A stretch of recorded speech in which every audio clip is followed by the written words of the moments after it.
Hello everyone, welcome back to my channel.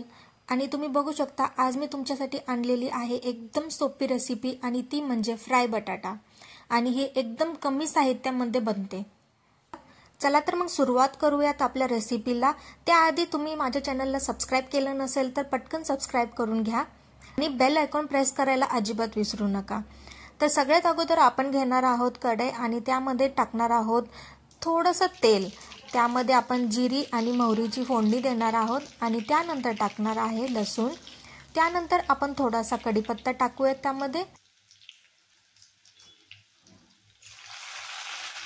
आणि तुमच्याकडे जर लाल मिरच्या असतील तर ते लाल मिरच्याही टाकून घ्या, नाही टाकले तरीही चालतील। थोडंसं त्याला मिक्स करून घ्या। त्यानंतर आपण टाकूयात ह्यामध्ये बटाटा। मी इथं बटाट्याच्या उभ्या फोडी करून घेतलेल्या आहेत। तुम्ही तुमच्या आवडीनुसार कशाही फोडी करू शकता, कोणत्याही आकारात, छोटे किंवा मोठ्या। मी अशा केलेल्या आहेत। तर मी इथे आता बटाटाही मिक्स करून घेणार आहे। छान आपण ह्याला असं फ्राय करून घेणार आहोत आणि त्यानंतर आपण टाकणार आहोत यामध्ये चवीनुसार मीठ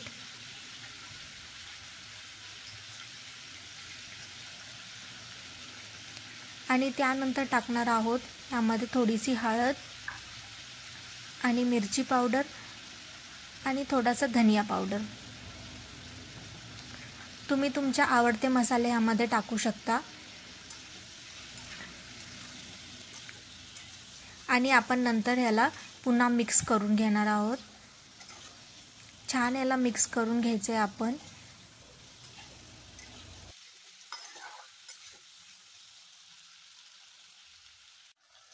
बघू शकता तुम्ही ह्याला किती छान कलर आलेला आहे।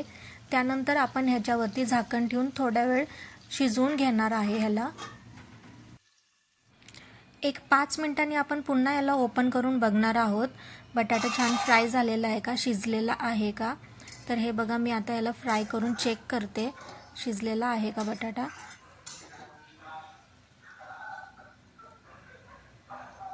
तर तुम्ही बघू शकता इथे बटाटा खूप छान शिजलेला आहे।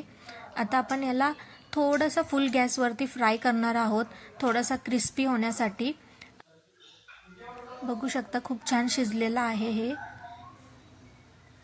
जर तुम्हाला खूप क्रिस्पी पाहिजे असेल तर फुल गॅसवरती ह्याला अजून 2-3 मिनिटं तुम्ही असंच फ्राय करू शकता। मी इथं 2 मिनिटं ह्याला असंच फ्राय करून घेतलेला आहे आणि मला असा सॉफ्ट आणि थोडासा क्रिस्पी आवडतो बटाटा। तर चला आपण ह्याला सर्व करून घेऊयात आता। बघू शकता किती टेस्टी वाटतोय। त्याच्यावरती आपण थोडीशी कोथिंबीर घालणार आहोत आणि बघू शकता किती अप्रतिम वाटतोय। रेसिपी आवडली असेल तर व्हिडिओला नक्कीच लाईक करा आणि नवीन असाल तर चॅनलला सबस्क्राइब करा। भेटूयात पुढच्या रेसिपी सोबत। धन्यवाद।